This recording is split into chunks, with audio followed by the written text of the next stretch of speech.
Are you struggling trying to figure out how to strengthen your relationship with God? Well, in this video, I got a couple ways to help you upgrade that relationship status and how it's going to help you with all of the other relationships in your life moving on. Keep watching. Hey girl, hey.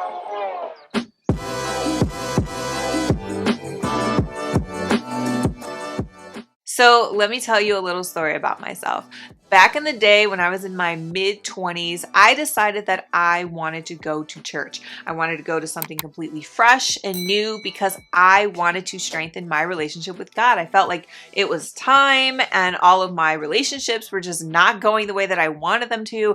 Matter of fact, I think my whole life wasn't going the way that I wanted it to, and I thought at that time it should have. And so I was getting very frustrated. I didn't have the answers, but I knew God would. So I decided to go to church. How did I find a church? Literally, no lie, I Googled non-denominational church in my area and I saw the first church that had coffee available. Ooh, that's my spot. There I am. Lord, you provide. Why would I pull myself out of my comfort zone? Why would I go from clubbing and bar hopping almost every single day to all of a sudden now I want to go to church? This leads me to my very first step to help you strengthen your relationship with God. That first step is you have to understand your why. Why do you want to do it? Why? Why does it matter to you? Get very clear on it. Don't just say that you're trying to find God just because you're trying to find a man, because you're not really trying to find God. You're only trying to use God to get to a man, which is totally not the reason why you should be strengthening your relationship in the first place. You know what I'm saying? So what you want to do is you want to get very clear, intentional, like dig deeper and deeper. Keep asking yourself the why question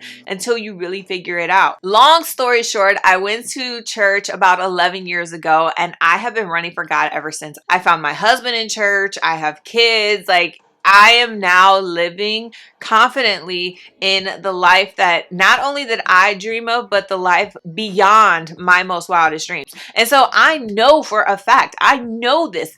You don't even have to test it. I know that if you pursue God and if you continue to chase God, you continue to trust Him with your heart and with your love life, He's going to give you not just the desires of your heart, but He's going to give you things beyond your wildest dreams. He's going to give you that life beyond your wildest dreams. But the first thing you have to do, obviously, is you have to state your why. The next thing you want to do is you have to take action. You can't just be sitting up in your room praying that things are going to change and then you don't step outside your bedroom. You can't just say that you want to change your love life and your relationship life, but then you still meeting the same guys, going to the same place, acting the same way, and not doing anything with the inside of your heart. So how did I go from mid-20s walking into a church with free coffee to all of a sudden being happily married, relationship coach, woman on fire for God? I started to pursue God the same way that I used to pursue men.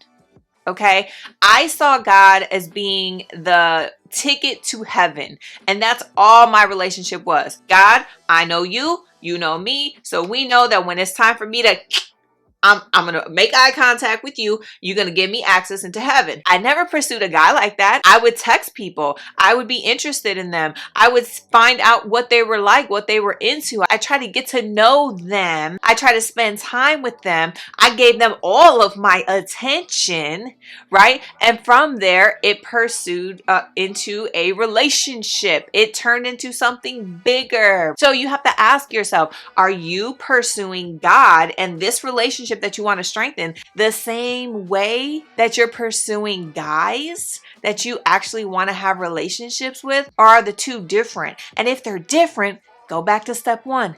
Why? A lot of people think that, in order to strengthen your relationship with God, you have to fast. You have to read your Bible. You have to pray. You have to go to church. You have to attend small groups. All of that other stuff will easily follow if you get these first two steps right. If you're wondering why you or other Christian women are finding it so hard to fully trust God when it comes to their love life, then make sure you watch this video on the screen, and I'll see you in the next video.